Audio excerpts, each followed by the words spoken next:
For coffee giant Starbucks, the iconic chain announcing the closure of 400 of its shops nationwide, including several here in the Bay Area. Many workers say they were blindsided by the announcement and the shuttering of these stores, sending a ripple effect through still fragile local economies. KTV's John Krinjak spoke to some regular customers. At the Starbucks on Solano Avenue in Berkeley, shock from regular customers who walked up Friday to see this sign on the door saying that this location would be closed as of Saturday. This is a residential area, and it seems like a lot of people stop and visit and meet up with their friends and have coffee. Several Starbucks across the Bay Area displaying the same signs, including some in San Francisco, Oakland, and this one in Danville. I am shocked. I had heard nothing about that. I'm just really sad because this is a great place to hang out. It really is the center of town. Starbucks CEO Brian Niccol saying in a statement, during the review, we identified coffee houses where we're unable to create the physical environment our customers and partners expect, or where we don't see a path to financial performance, and these locations will be closed. I just heard this today and I'm super disappointed. I've been coming here for over 10 years. It's basically our daily routine. The Bay Area shops represent a small fraction of the roughly 400 Starbucks that are closing nationwide. It's a big chain, so I guess the big chain is not doing as well with many of the small stores. Workers telling us off camera that they were given no notice that they'd be losing their jobs. Starbucks says it will work to accommodate transfers for those employees. The company is also eliminating 900 non-retail corporate jobs. The decision comes as part of a $1 billion restructuring plan. Starbucks also laid off 1,100 workers back in March. Some customers say even before this announcement, they... Shalom.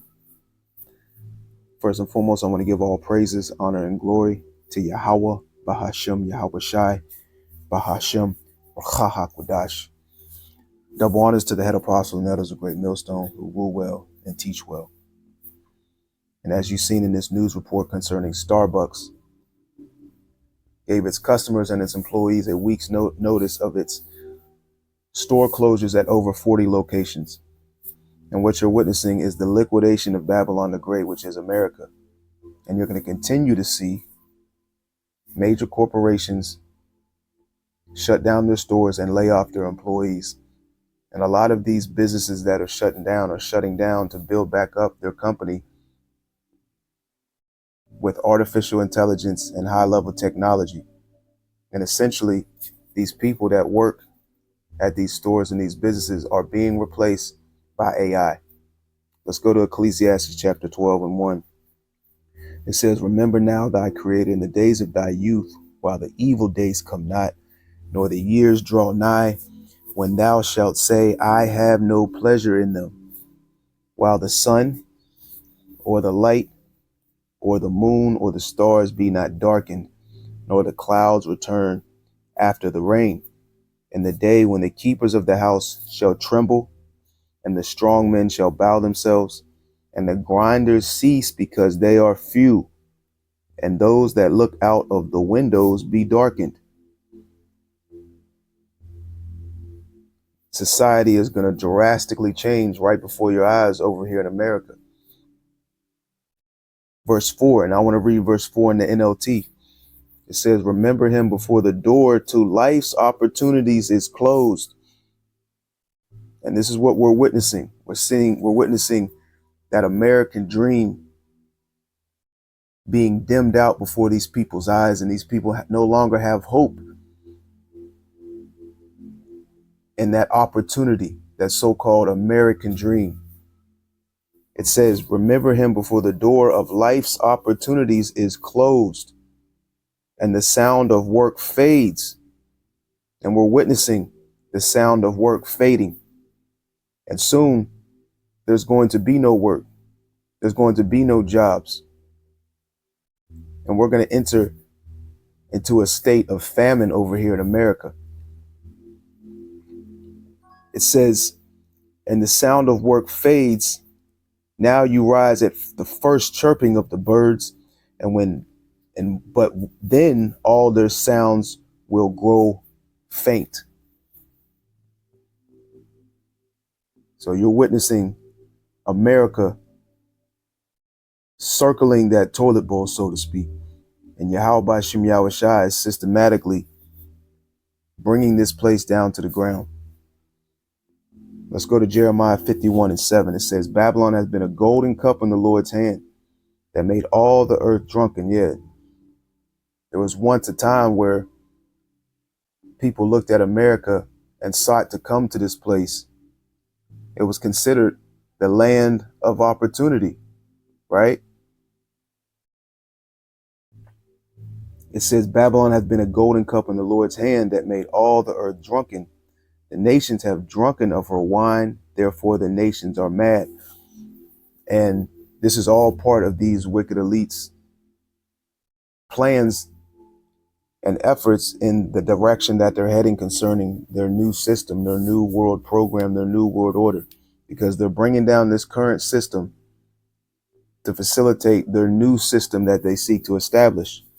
It says, verse 8, Babylon is suddenly fallen and destroyed. Howl for her, take balm for her pain.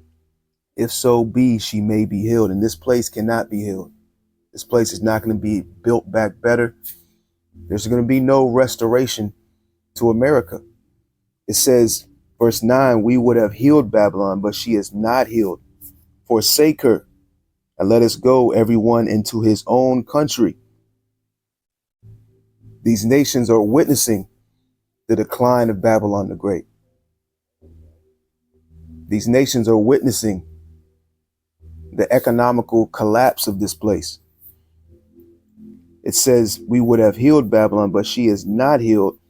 Forsake her and let us go, everyone, into his own country, for her judgment reaches unto heaven and is lifted up even to the skies.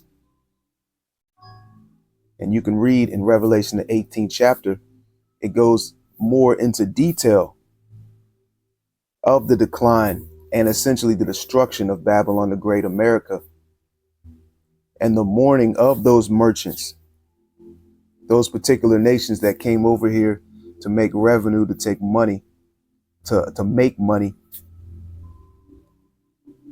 And now they're no longer able to do that when this place is essentially destroyed.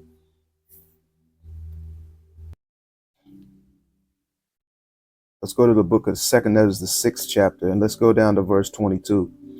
It says, and suddenly shall the sown places appear unsown. The full storehouses shall suddenly be found empty. And the trumpet shall give a sound, which when every man heareth, they shall be suddenly afraid. So these grocery stores where people go and fill up their fridge, there's going to be a big sign across these particular businesses that says closed. And people are no longer going to be able to get their daily essentials as they have in times past.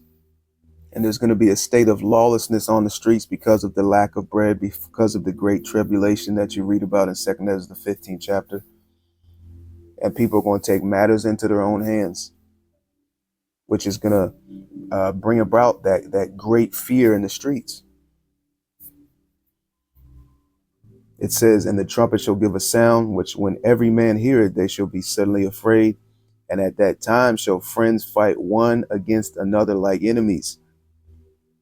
And the earth shall stand in fear with those that dwell therein. The springs of the fountain shall stand still, and in 3 hours they shall not run. Let's go to the book of 2nd Ezra, the 15th chapter, and then let's wrap it up. This is 2nd Ezra 15:15. It says, for the sword and the destruction draweth nigh, and one people shall stand up and fight against another, and swords in their hands. For there shall be sedition among men, and invading one another.